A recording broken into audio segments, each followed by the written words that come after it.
Salut tout le monde, Jean Paré de Motojournal. Et Marc-André Cayce de Motocycliste.net. Et cette semaine, on vous présente la Kawasaki ZX4 R.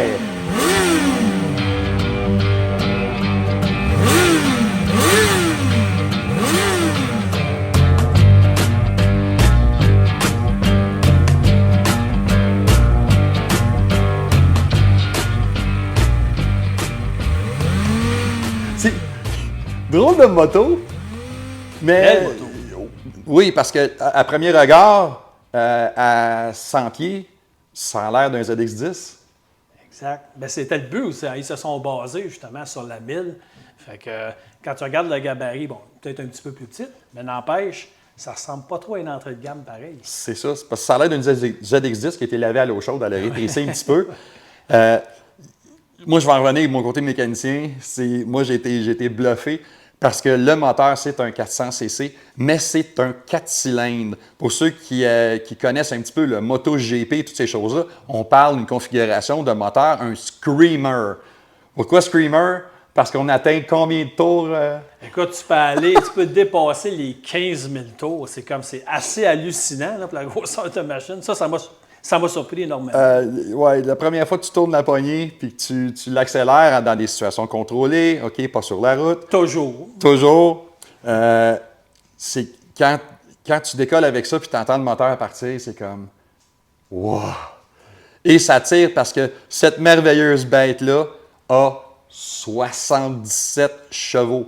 Attention, là, on a des motorisations de motos un peu plus axées pour la route qui font même pas ça dans le 650 si on veut cc. comparer, exemple, un R7 chez Yamaha, là, on est à peu près à 73, 74 chevaux. Et ils nous disent qu'on peut, avec le Ram Air, le système qu'il y a dessus, qu'on peut aller jusqu'à 80 chevaux. C'est surprenant pour un gabarit comme ça. C'est ça. Le Ram Air, c'est les prises d'air qui sont situées. Donc, à très haute vitesse, on va ajouter une vélocité d'air qui va rentrer dans le moteur, donc on va aller chercher plus de puissance. C'est comme un peu un turbo ou un supercharger, mais qui est par l'air, qui est projeté à l'intérieur. Ça ne fonctionne pas à 100 km/h. Donc, pour pouvoir que ça fonctionne, il faut que ça soit à des vitesses vraiment supra-légales. C'est pour ça que, mais en même temps, bon, Kawasaki est arrivé, c'est une nouveauté cette année. On sait que le thinking, la pensée en arrière de ça, c'est la piste. Ouais. On s'entend que, donc, c'est pour ça avec ces systèmes-là. On ne fait pas ça sur la route à la maison. C'est vraiment en circuit fermé parce que c'est une moto, justement, qu'on peut aller sur la piste et on va avoir beaucoup de plaisir. Donc, pour pilotes expérimentés. Et sur la route aussi, pour des gens qui débutent, c'est un beau gabarit de moto. C'est ça, parce que moi, ce que j'aime, c'est que c'est une moto qui va probablement attirer l'œil d'un pilote débutant.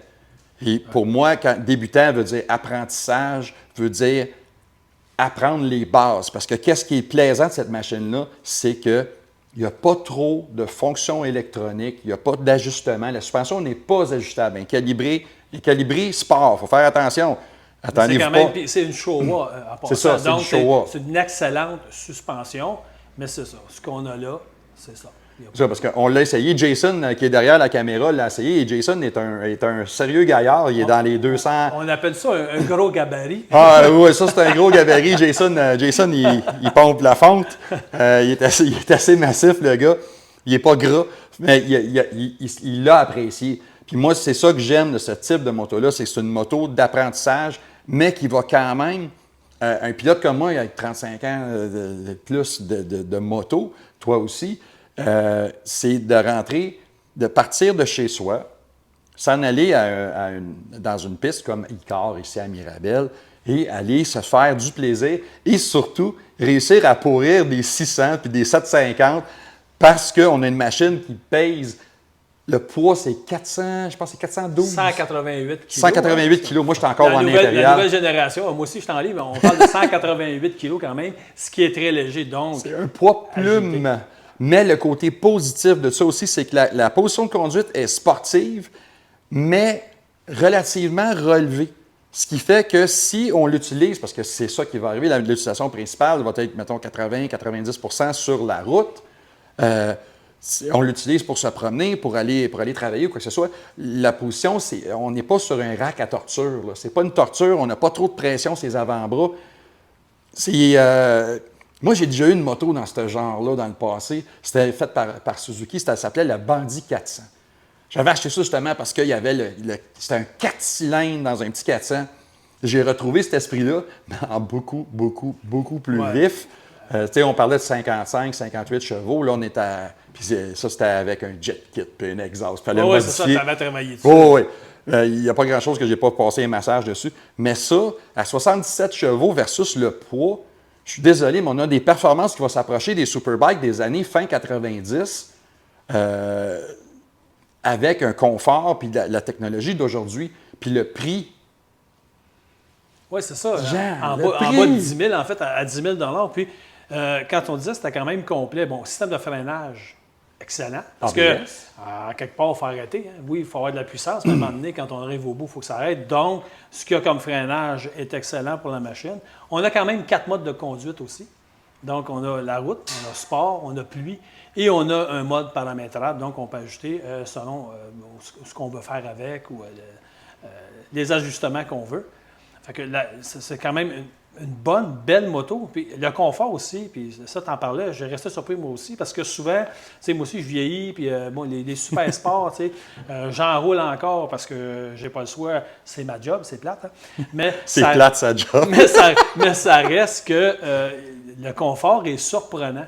Puis j'en jasais aussi hors caméra avec Jason, puis c'est ça qui me comptait, puis là-dessus, on se rejoint. C'est vrai que fait moins mal au niveau des avant-bras, puis tout. Puis surtout particulièrement avec les routes qui sont plus maganées, on s'entend que ça cogne. On s'entend que la suspension, le débattement de suspension, c'est d'un 6 pouces. Là. Il n'y a pas énormément 6 pouces en... Je me souviens pas de la conversion en métrique. On va rester là. Je suis désolé. Mais c'est la suspension, la course de suspension est quand même assez restreinte. Donc, si on se promène dans des routes qui sont vraiment maganées, ça va pardonner quand même un peu à cause du poids, parce que c'est pas très, très lourd. Malgré tout, j'ai quand même trouvé un certain confort.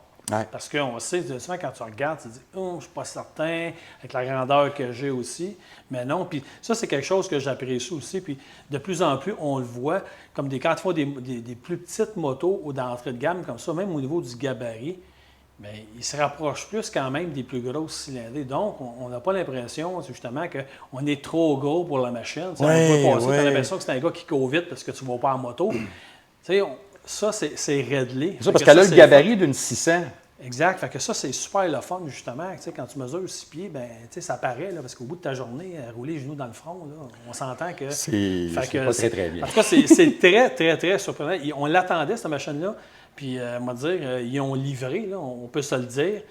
Puis, en plus, c'est que tu peux aller dans le R. Ouais. R aussi. Si tu veux vraiment la machine de piste, la II va avoir une suspension Showa plus évoluée avec les ajustements en compression, en détente et la précharge ajustable en avant, en arrière.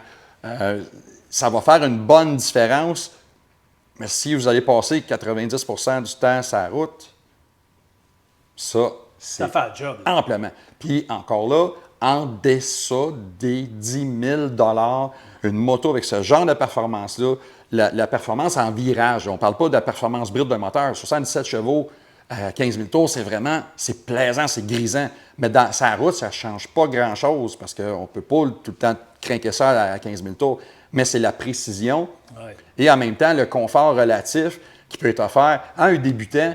Puis un vieux routard comme moi ou Jean, on va se faire un plaisir fou sur la piste avec ça durant un track day. Je vous le jure, ça, avec un pilote aguerri, ça peut pourrir des 600 et des pilotes moins expérimentés. Alors, écoute, c'est bien monté, puis c'est très, très, très, très agile. Elle se manie très, très bien. Mais autre chose aussi, puis ça, je veux avoir ton avis, parce qu'on sait que tu es un gars de pneus. Tu sais, au niveau des pneumatiques, sur la moto, tu as trouvé ça comment? Ils l'ont chaussé. J'ai de la misère. Le choix il est quand même très bon. C'est des Dunlop Sport Max. C'est pas du pneu de Superbike, mais c'est un pneu à gomme. J'ai même pris le temps de mesurer la densité de la gomme. C'est 60. Pour le commun des mortels, c'est correct. Mais c'est une gomme qui est quand même relativement molle, mais assez dure pour être durable. La seule chose, avec ce type de gomme-là, il faut s'assurer de mesurer les pressions des pneus à froid. Ce qui veut dire, lorsqu'on part le matin, avant de partir sa journée, prenez le temps de mesurer de prendre la pression des pneus et l'ajuster adéquatement. Vous allez ajuster facilement 25 à 30 de durabilité sur le pneu arrière, parce qu'on voit souvent ça des motosports. Faut-tu faire ça régulièrement, Marc-André? Au moins une fois semaine. Une fois semaine? Une fois semaine. Sur des pneus de type Super Sport, c'est des pneus qui sont un petit peu plus poreux. Okay. Il peut avoir une différence. Moi, une fois semaine, je vérifierais ma pression d'air à froid. Sur des pneus Touring, une fois par mois. Okay. Mais quand même. Maintenant que ça vient avec des TPMS. Mais là, on sait que, bon, c'est ça, là, tu parlais des pneus. Bon, tu qualifies ça, bon, c'est correct, mais en fait, on sait que 90 du temps, on est sur la route, donc ça fait le job. Amplement. Parce qu'il y a une gamme qui est quand même relativement dense. Puis c'est pour ça, si on veut garder ça, la pression, on n'en parle pas vraiment beaucoup dans les médias spécialisés, la pression des pneus. On dit les pneus collent ou ils ne collent pas. 50 de la durabilité d'un pneu, c'est la pression adéquate. Puis un pneu avec ce type de gomme-là, c'est important de bien les faire, de bien vérifier sa pression. J'ai l'air de prêcher, mais oui, les pneus, c'est ma passion. Non, mais en même temps, c'est important, puis c'est le fun parce que tu as de l'expertise, parce que, tu sais, sur une moto, tu en as juste 2 pneus. Donc, c'est important d'en avoir des bons, puis s'assurer effectivement que la pression est bonne, là, parce que tu vas aller chercher le maximum, puis tu ne veux pas user tes pneus prématurément aussi, là, parce que ça, tu sais, ça a de l'impact. Mais des pneus pas assez soufflés aussi, ça peut être une raison d'un décrochage sur une journée quand on est sur piste. Si le pneu il est trop mou, ou il est trop dur, on peut faire décrocher l'avant ou décrocher l'arrière. Donc, toujours se fier aux spécifications du manufacturier pour la pression des pneus et consulter un spécialiste. Si on change les pneus pour mettre des pneus de piste ou des choses, peu importe la moto, c'est une motosport, votre sécurité en dépend. Comme on dit en anglais, « keep the rubber side down », c'est garder le côté en caoutchouc en bas. C'est très important de faire ça. Je mets beaucoup d'emphase là-dessus. Mais quand tu parles des spécifications, est-ce qu'on le retrouve maintenant dans le manuel du propriétaire, mais est-ce qu'on le retrouve aussi sur le pneu? Est-ce que tu as cette information-là? Ne jamais se fier à ce qui est écrit sur le pneu. Ça, c'est la pression maximale admissible. Okay. Et ça ne veut pas dire que c'est la bonne pression à mettre. On fera une chronique de pneus éventuellement là-dessus, je vais pouvoir en revenir.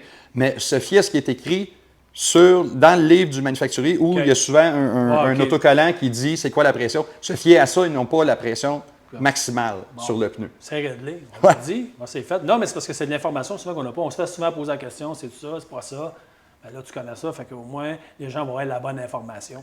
C'est ça, c'est important. Surtout sur une petite cylindrée de même où on va beaucoup, pour garder notre momentum en courbe, on va souvent la pousser un petit peu plus fort, toujours ces circuits fermés, on va la pousser plus fort qu'une autre pour garder le momentum parce qu'on a moins de puissance pour les droits. Donc, les pneumatiques et la pression, c'est critique. C'est pas juste une suggestion, c'est critique à votre sécurité et le fait de garder la moto dans le côté métallique par en haut. Oui, le plus possible. Donc, écoute, on peut conclure qu'en tout cas, moi, ce qui me concerne, agréablement surpris, c'est une belle nouveauté de Kawasaki. C'est très plaisant à conduire, écoute, malléable, agile, oui, avec de la puissance, le fun, c'est comme... 77 chevaux. C'est vraiment... Non, mais écoute, c'est surprenant. Puis, comme je te dis, moi, j'avais un peu d'appréhension, mais vraiment, moi, je trouve qu'ils ont fait un bon travail. Puis, allez l'essayer. Allez essayer ça parce on a pogné quelque chose. Il y avait de quoi de le fun, là. Puis, en plus, le prix est super intéressant, comme tu disais. Donc, écoute... 10 000 balles, le mot de la fin. 77 chevaux, ultra précis, confortable. Qu'est-ce qu'on peut vouloir de plus? Oui, tu peux aller chercher le Superbike, mais lui, il est 20 000 balles. Tu as ça en bas de 10 000 C'est un beau rapport qualité-prix. Excellent. Je suis encore étonné que Kawasaki ait apporté ça au marché canadien ou américain. J'aurais plus vu ça en Europe. Puis surtout, il y a là-bas aussi, là, on ne se le cachera pas. Mais en plus, c'est qu'ils sont venus développer ça. Bon, je sais qu'ils aiment bien ces coursiers au niveau là, des circuits au Canada. Mais on est quand même dans un air aussi qu'on développe beaucoup. L'électrification des transports. Ouais. Kawasaki travaille là-dessus. Ils sont en veille d'arriver justement avec une moto électrique. J'ai hâte de voir ça. Mais ils sont quand même allés dans le thermique, puis ils nous ont dit quelque chose de nouveau.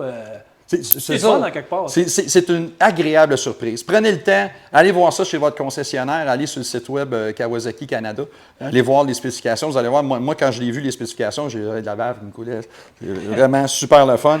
Puis le mot de la fin, oui, c'est une moto, d'après moi, qui vaut la peine pour celui qui a la passion d'une motosport, mais qui ne veut pas nécessairement payer les frais d'un superbike ou d'un supersport. Vraiment quelque chose de très, très bien. Fait que si vous aimez... C'est un beau compromis. C'est ça, c'est ça. Si vous aimez le contenu, s'il vous plaît, le pouce en l'air, on apprécie énormément. Abonnez-vous à notre chaîne. De notre côté, c'est Power Sport Québec sur YouTube. Puis nous rejoindre aussi sur Facebook, motocycliste.net, en commercial. Et de notre côté, bien, Motojournal, donc Motojournal Québec sur YouTube. Allez-y pour les pouces en l'air aussi. Notre site web, motojournalweb.com, nos réseaux sociaux. Puis ben, nous, on se dit à la prochaine parce que moi et Marc-André, ben, on va aller essayer d'autres machines. C'est plate, mais ça prend du monde pour le faire. Tellement plate, hein? Salut!